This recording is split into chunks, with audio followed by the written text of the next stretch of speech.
So I think it's about time to get started. Welcome everyone. I'm very happy to finally be sitting here after like 2 weeks with no MF CASR due to a serious hit of COVID in several homes.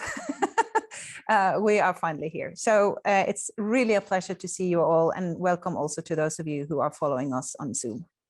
So I'm very honored to have Jorunn Økland here today. Jorunn is a professor at the Center for Gender Research at the University of Oslo. And I think that many of you know her already. So she's going to talk with us today about early Christian migrant women along the trade routes of the Roman Empire. And I guess that most of us know the drill. Jorunn will talk for 13 minutes sharp, and then we open up for questions, 13 minutes.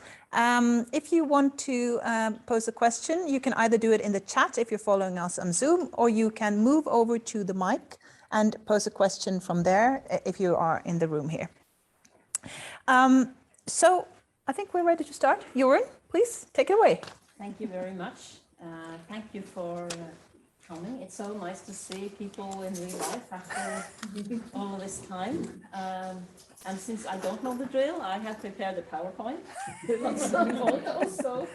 But I will talk about them, and if you're very curious, you are very welcome to come and sit here at the front. I have placed so that you can actually see if you're interested.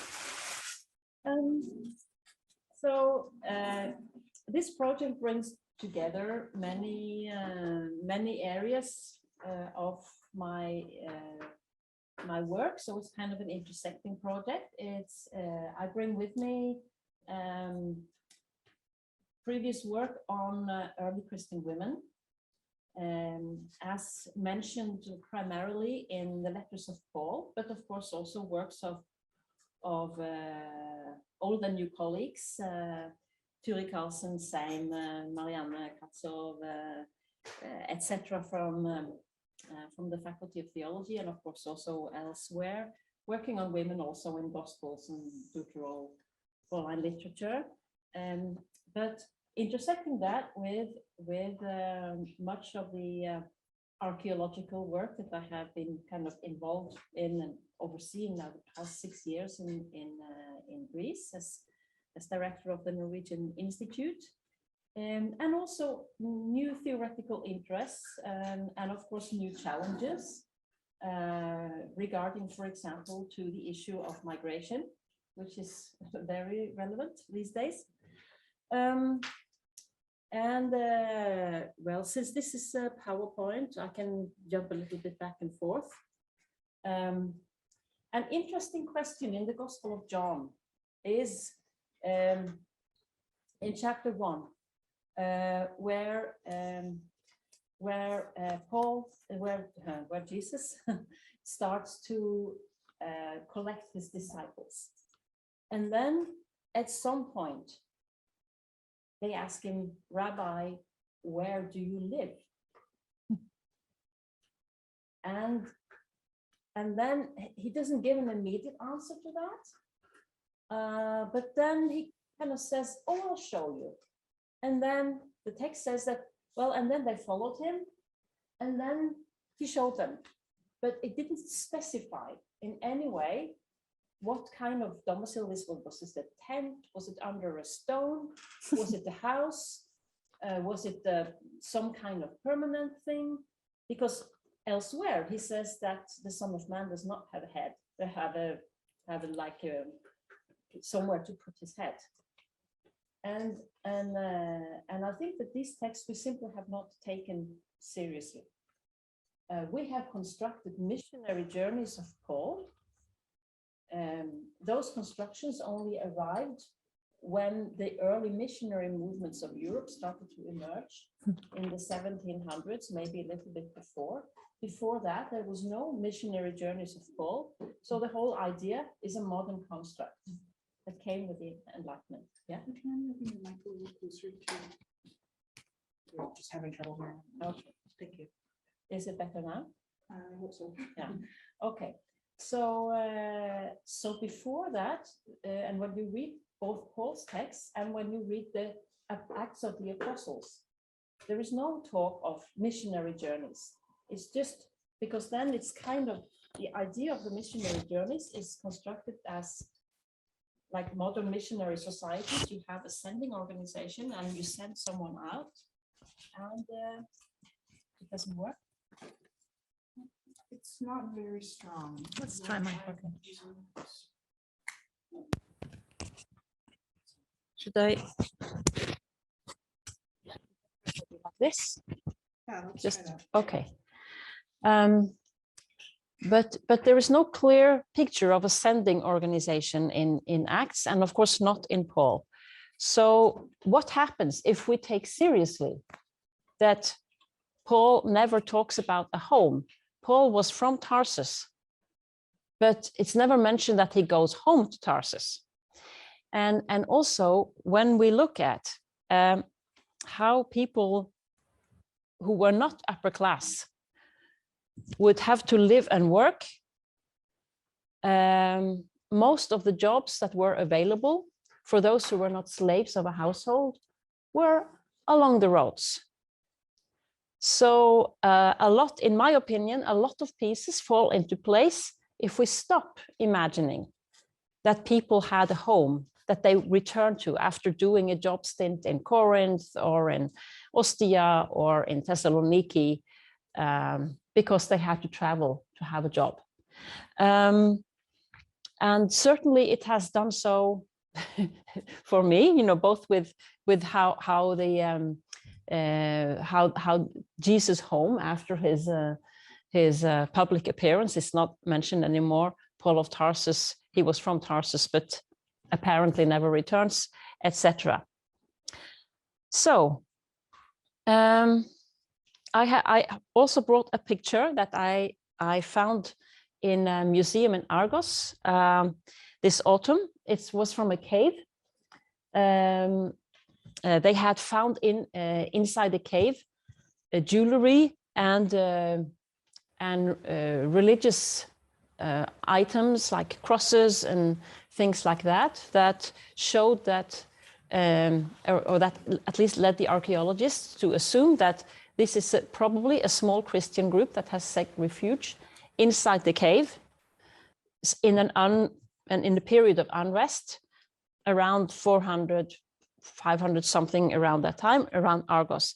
And what you cannot see now, and what I regret, is that you see paper figures of women, because it was clear that there were many women, judging from the jewelry, from the brooches and things that were made to keep women's clothes together. And so they have made the paper figures, and then they have fastened the jewelry and the various items on the paper bodies. And this is in a way illustrative of what we have to do if we want to find these migrant peoples along the Roman roads. We have small items, we have maybe small altars, we have very, very simple utensils, etc., and they are everywhere. But since they were not rich and could make gravestones and statues of themselves, etc., we don't have the big objects where we could find what their names were, how long they lived, etc. We only have tons and tons of those small items. So in a way, we have to do like this, they have done at this museum. We have to take those small items and place them onto kind of imaginary people. And if we put all of this together, we can actually get a picture. Here is Roman Corinth, a very, a plan of Roman Corinth, a sketch, and it contains the city center. I will just describe it. It contains the city center. Corinth had 2 to 3 harbor cities. And this is the reason why Corinth was established where it was. And since it was a Roman colony, in addition to a city center, you also had a wider area that was protected. The archaeological excavations have been going on mainly in the city center, because again, that is where you find the big monuments, the beautiful temples, etc., etc. What has never been excavated is an amphitheater that is on the way down to one of the harbor cities, or actually close to 2 of the harbor cities. amphitheaters were entertainment for the lower classes, not like in the theater, which was like on the prominent site in the middle, like the National Theater in Oslo. So this would be like placing some kind of, well, there are some ice hockey halls on Grünerløkka that have also functioned as theaters for some performances. So something along those lines. And so who were the audiences here? Who built it? Who served the food? Just to man a place or to woman a place like this, you would need thousands. And in the harbors, you would also need thousands. I mean, this is why the main route to Rome from the eastern provinces went over the isthmus, the little land tongue that connected Peloponnese with the mainland. So all of these people came here. And if you start there, looking for the women, picking up the small pieces of jewelry that you find or other women's items, you can see that there were quite a lot of women there, and you can get some idea of what they were doing. And it is also quite likely, since many of them must have been artisans, craftswomen, that they were also in the segment that Paul writes to, and that asks him questions. We hear about some of these women also in his letters.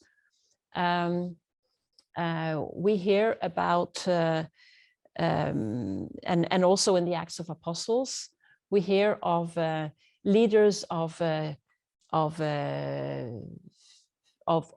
groups, Christian groups or Jewish groups. We don't know. Probably, my idea, and I had planned here to, if I could have shown you, I would have shown you some like this synagogue of Delos, which is another kind of ancient building, and how this is a very similar location along the coast. And we know that these synagogues in the diaspora like this, could have female prostates, so they would like being in charge, and it is likely that these are the when Paul also mentions one prostatis, we don't know if this is for the Christian group, whether such as kind of if it had separated, but I would go along with in this work I will be tying on to much of what is going on in Canada at the moment, that how they describe very much in detail how Christianity emerged first as kind of inside the synagogues, and how the split happened at a quite late stage compared to maybe what we're used to thinking. And that we know already that Prisca and Aquilas were Jewish, and so for a long time we cannot see any kind of specific Christian signs, simply probably because they were part of the Jewish groups for an extended period.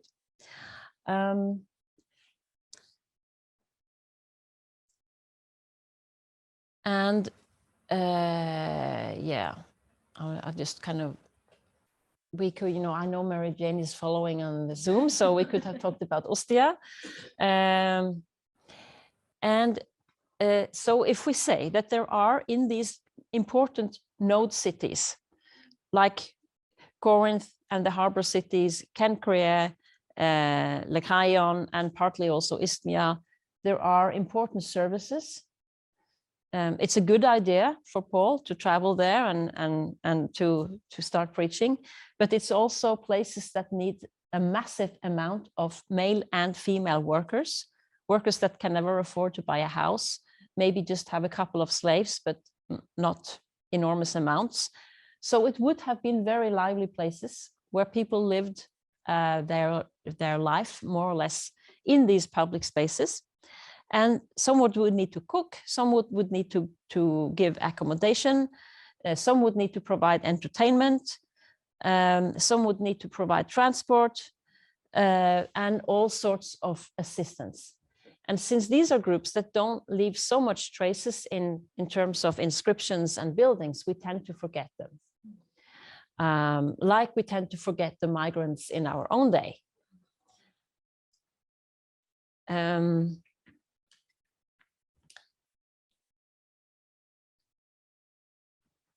Yeah.